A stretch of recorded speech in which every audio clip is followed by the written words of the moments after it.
kweli Wade, mimi nakwambia kweli. Kwa nini msingizie? Mimi siwezi kumsingizia. Amenikaba, yani amenikaba, sikuwa naota, nimemuona. Ni kweli kabisa nimemuona kwa macho yangu. Amenikaba kiasi kwamba leo nimeshindwa kabisa kuingia darasani. Siwezi kumsingizia. Mimi na ugomvi naye gani? Kwani wewe una ugomvi wote na Hidaya? Sina ugomvi naye Wade.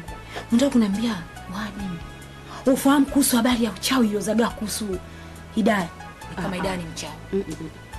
Mimi kama nyinyi mna mambo yenu mengine mseme.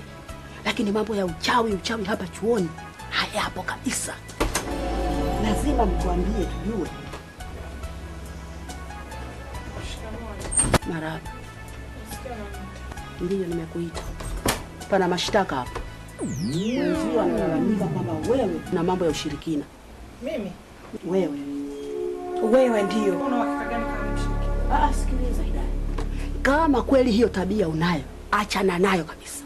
Kwa sababu toka umekuja wewe hapa chuoni, Hidaya uchawi yamevuma sana na hivi sasa sisi. Sikiliza, nakuheshimu sana, huwezi kuniambia mambo kama hayo. Wewe una hakika gani kama mimi mchawi? Kwanza kwa taarifa yako, sasa hivi tunataka watu waje kushughulikia.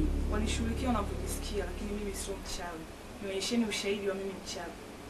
Sikizeni. Alafu wewe Eva, chunga sana mdomo wako. Wewe ni mchawi. Sikilizeni Hidaya na Eva. Nyinyi ni wasomi.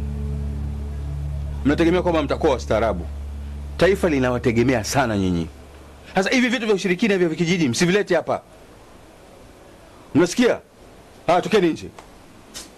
Takusikia kitu hicho tena.